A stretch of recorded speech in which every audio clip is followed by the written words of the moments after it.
Welcome to episode 24 of When Safeguarding Fails, the Lizzie Gladwell Crisis.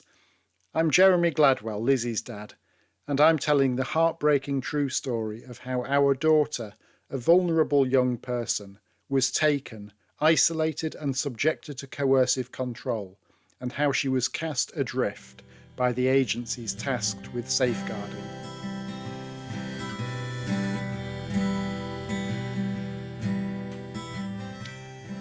I remember the day Jane stumbled across the Home Office statutory guidance on controlling or coercive behaviour. She was sat at the dining table, poring over the pages, her expression shifting from disbelief to astonishment.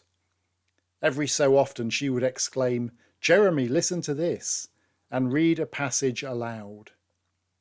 My heart sank with every word. We both knew it was relevant, painfully, unmistakably relevant to what was happening to Lizzie. When Jane pulled out her highlighter and began marking up nearly every line, I knew we were stepping into a fight far bigger than we ever imagined. The guidance spells it out so clearly. It begins, "This guidance provides information on controlling or coercive behaviour to assist in identifying, evidencing, charging, prosecuting and convicting the offence." And yet, in our bitter experience, Humberside Police seemed incapable or unwilling to do any of those things. Instead, they seemed to support and even enable the perpetrator, actually participating in the isolation and control of our daughter. The framework states, quote, "This guidance provides information on reducing the risk of harm to and supporting the victim and their family, including how other agencies and support services can assist, and managing the perpetrator." Yes, that's right. Supporting the victim and their family. Nowhere does it mention supporting the perpetrator. In fact, the guidance specifically warns against law enforcement agencies being manipulated into colluding with a controlling perpetrator. The guidance continues, quote, "Multi-agency working enables professionals to understand and manage the perpetrator and any other family-linked individuals, and to work collaboratively to respond to risks without waiting for the abuse to escalate." Imagine that. Agencies and professionals working together to manage the perpetrator, address risks, and act before the abuse escalates.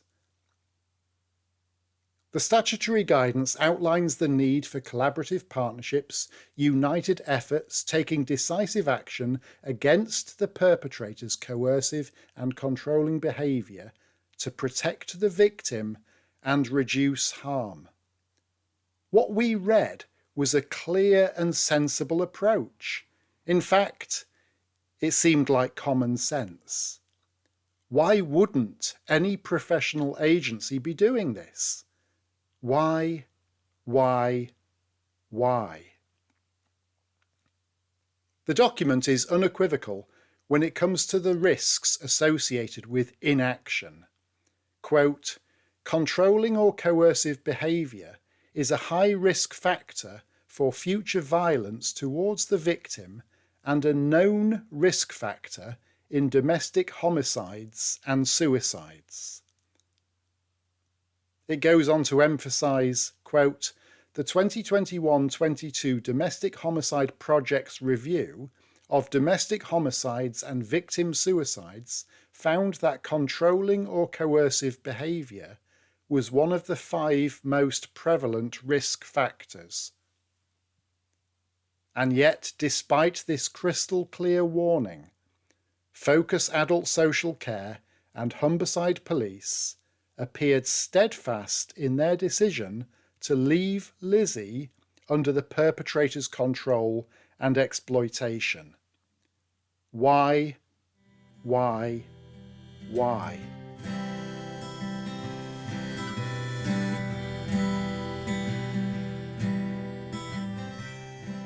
July 2024.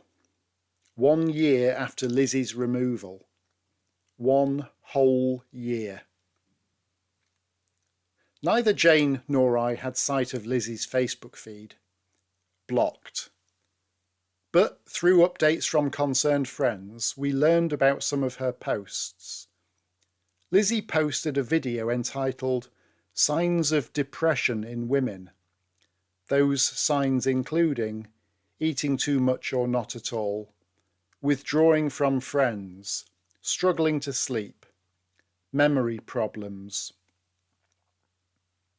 Lizzie posted a heartbreaking video entitled "Broken Girl," in which a young woman is seen crying, with words appearing on the screen that say, "I'm mentally, physically, and emotionally tired." Over the course of a few days, Lizzie made her own troubled postings on Facebook, such as, "The people in your life should be a source of reducing stress, not causing more of it. People become loners because they get betrayed by every person they put their trust in. People will lie directly to your face and then get mad at you because you don't trust them. This is how you know no matter how many times you broke her, she'll still love you." Can you imagine what it felt like to read that? To know my daughter was crying out, trapped in pain, and I couldn't reach her. I couldn't hug her, I couldn't reassure her, I couldn't walk alongside her, I couldn't take her for a day out. I'm her dad. We brought these postings to the attention of the agencies. Of course we did. We had a duty to. Did we get any response at all from either Gary Atkinson or DC Roscoff? Of course not.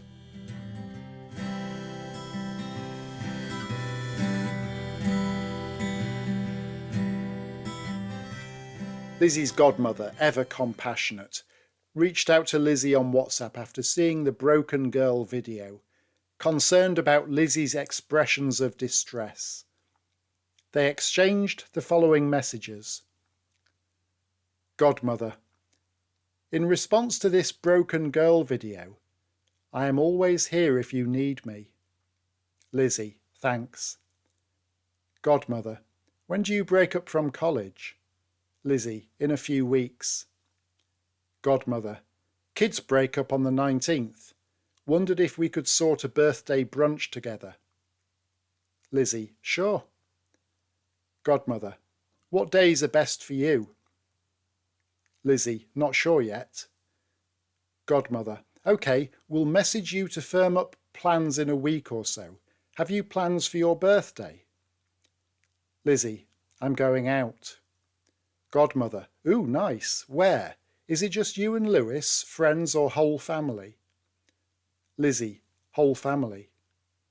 Godmother, cool. I hope you have an amazing time. Lizzie, thanks. There and then, Lizzie's godmother was blocked.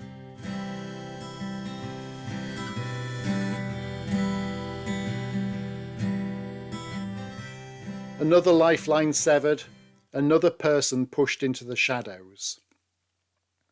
What had Lizzie's godmother said that consigned her to the realm of the blocked? Why was she blocked? For expressing concern and offering to take Lizzie out for brunch. What offence did Lizzie seem to take from the exchange? None that was evident. But then all of a sudden, the godmother was blocked and unable to proceed with any plans for taking Lizzie away from the house. So if Lizzie hadn't blocked her godmother, who had? Lizzie was a vulnerable young adult who urgently needed to be protected from a household of coercive and controlling behaviour. Her social media postings revealed much about where she was emotionally. but with no route for escape or relief. All who knew and loved Lizzie were intensely concerned for her well-being. All except Focus Adult Social Care and Humberside Police.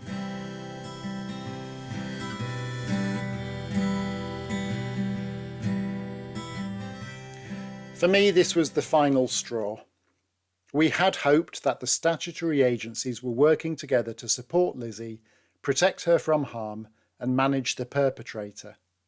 They were informed about the exchange between Lizzie and her godmother and the sudden, unwarranted, and highly suspicious blocking. No response. And still, Focus Adult Social Care and Humberside Police insisted there was no evidence of coercive control.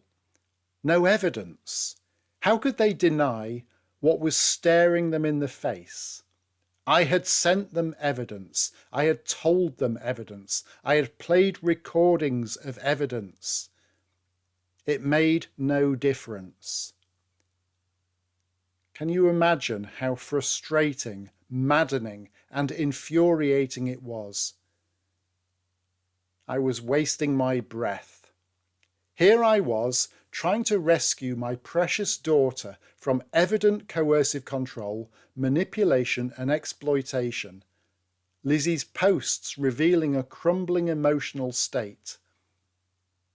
Yet the statutory agencies, whose job it was to protect victims, manage perpetrators, deliver safeguarding, and uphold the law, were refusing, point-blank refusing, to see the truth, to recognise what was blatant and unambiguous. Coral had hardly been subtle. No evidence. Jane and I reached our breaking point. It was time to capture, collate, and present the evidence in black and white. Using the Home Office statutory guidance on controlling or coercive behaviour as the basis, Jane and I set about creating a comprehensive dossier of evidence. After all, the list of serious effects listed in that Home Office guidance was so relevant, it could almost have been written about Lizzie. Stopping or changing the way someone socialises. Physical or mental health deterioration. Feeling unable to have family or friends visit. Becoming socially isolated. Emotional and psychological harms, including anxiety and depression. Being punished or having to follow rules. Living in fear of punishment of any kind. The Crown Prosecution Service lists examples of behaviour relevant to controlling or coercive behaviour.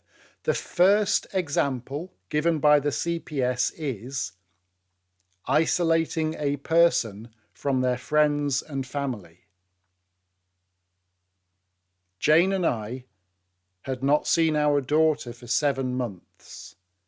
Communications were monitored and blocked. How dare these agencies tell us that there was no evidence of coercive control? As I record this episode, we have not seen Lizzie for 13 months. Has Lizzie been isolated from her friends and family? Yes. Categorically and indisputably, yes. The agency approach up until this point was simply denial. Whatever the evidence, deny it. However clear it was, deny it. Regardless of how closely it matched the official guidance from the Home Office or CPS, deny it. Hands over eyes, fingers in ears, la la la. At the heart of this crisis was a vulnerable young person who had been taken, isolated and subjected to coercive control. She had been cast adrift by the agencies tasked with safeguarding.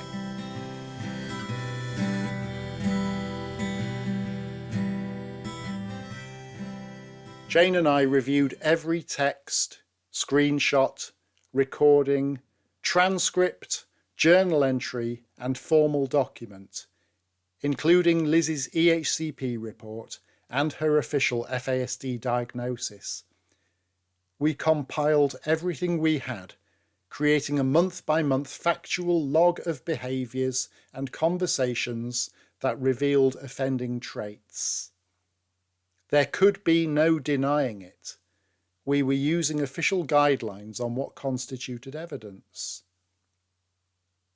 The result was a 175-page report containing 100,000 words, entitled The Case of Lizzie Gladwell, a report on the critical failure of Focus Adult Social Care and Humberside Police to safeguard a vulnerable adult in North East Lincolnshire. We paid to have it professionally printed and bound. Yes, it was a weighty tome. It needed to be. This was the tangible answer to all those who said there was no evidence. Read that document and then dare to tell us there was no evidence. We sent copies to Gary Atkinson and his boss, to DC Roscoff and his boss. We sent a copy to the Chief Constable of Humberside Police and one to the Chief Constable of Lincolnshire Police. A copy went to the Chair of the North East Lincolnshire Safeguarding Adults Board. One went to the MP for Grimsby and one to our own MP. We had carefully documented the known instances of controlling behaviour, restrictive actions and threatening conduct.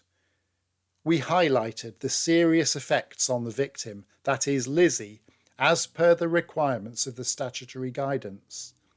We gifted the agencies with the evidence that they had failed to collect themselves due to missed opportunities, botched welfare visits, and a stubborn refusal to acknowledge the truth. The evidence was presented in a structured format. The hiding of Lizzie's phone, the secret SIM swap, Lizzie saying she wanted to see me, followed by Coral refusing to allow it. Interference with messages, blocking Lizzie's communication without her knowledge, confiscation of Lizzie's devices as punishment, relentless messaging by Lewis and Coral, overt isolation of Lizzie, the fear Lizzie exhibited when Coral phoned her on the Pamper Day, Coral's vile Facebook rants filled with threats and baseless accusations, cancelled appointments with family and godparents, aggressive retrieval of Lizzie by Nick and Lewis in the swoop, Lizzie's self-harm and therapy, her silence over Christmas, Nick's refusal to let me see her when I knocked on their door, the false rape accusation against Lizzie's uncle leading to his arrest, Coral's cruel sabotage of Lizzie's Mother's Day arrangements, the absurd community resolution order imposed on me on dubious grounds, the distressing phone call where Lizzie whispered as though she didn't want to be overheard before being found, the furious altercation and yelp that led us to make a 999 call, Lizzie's Facebook messages of despair and depression, and the blocking of Lizzie's godmother. And that's just what we knew about. All of these were included in the report. If Humberside Police read the report, they could not possibly deny the overwhelming evidence. They would then have to act. But Humberside Police found a way around that inconvenient truth. They simply refused to read the report. The Professional Standards Department of Humberside Police refused point blank to read a report entitled "A Report on the Critical Failure of Focus Adult Social Care and Humberside Police to Safeguard a Vulnerable Adult in North East Lincolnshire." I repeat, the Professional Standards Department of Humberside Police refused to read it. No one read it. If they didn't read the evidence, then the evidence didn't exist. Hands over eyes, fingers in ears, la la la.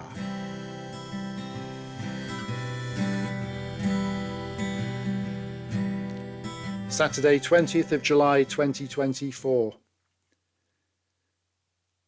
Lizzie's 19th birthday. We sent a card and some gifts. No word from Lizzie. I sent a text, and so did Jane. I tried calling. As her dad, I wanted to wish my daughter a happy birthday. Not possible. Blocked. Lizzie's grandma also sent a text. No reply. Blocked. It's twisted and cruel to block the numbers of those who would naturally want to wish Lizzie a happy birthday. That was the situation we faced. It was not only hurtful to us, but showed utter contempt towards Lizzie on her birthday. It was nasty, manipulative, and cruel to use her birthday as a means to exert and deepen control.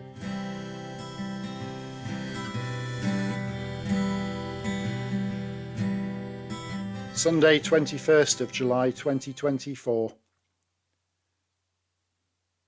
And so we reached the anniversary milestone. Exactly a year earlier, Lizzie was taken from us. This was insane. Our daughter Lizzie, our Minky, had been taken from us and broken. Her spirit and innocent heart shattered. She had been rewired in the image of malice and lies. This was not Lizzie's doing. We knew her vulnerabilities. What had happened was brazenly evil and horrifying. How could this occur? Lizzie had been isolated and brainwashed, leaving us heartbroken. It was immoral, cruel, and illegal. As Lizzie's mum and dad, our pain was beyond words. We had lived in the shadow of grief for a year, enduring sleepless nights filled with anguish. Knowing that your only child is being manipulated is torment enough. But our trauma deepened due to the inadequate response from the police and social services. For reasons we still cannot understand, both agencies acted in ways that increased the risk to Lizzie, while ignoring their own guidance on safeguarding vulnerable individuals, overlooking criminality and abuse, while inflicting suffering on traumatized parents like us.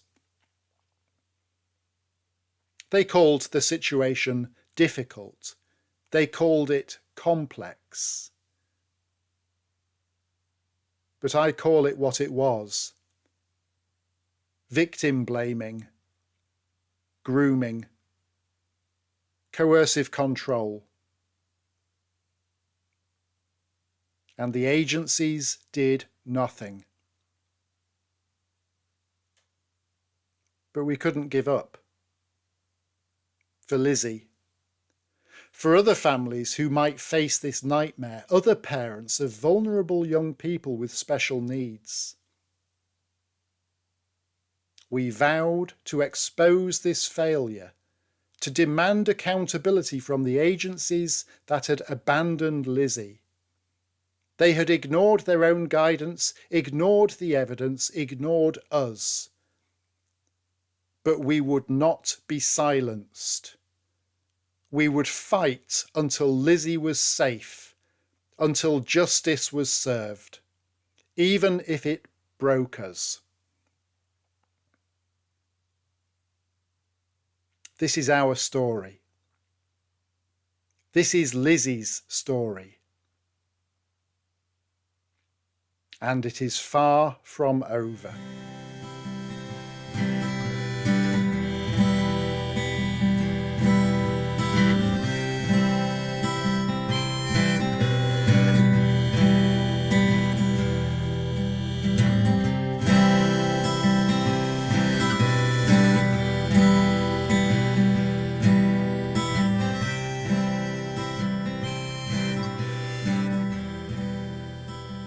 Thank you so much for listening to this episode of When Safeguarding Fails, the Lizzie Gladwell Crisis.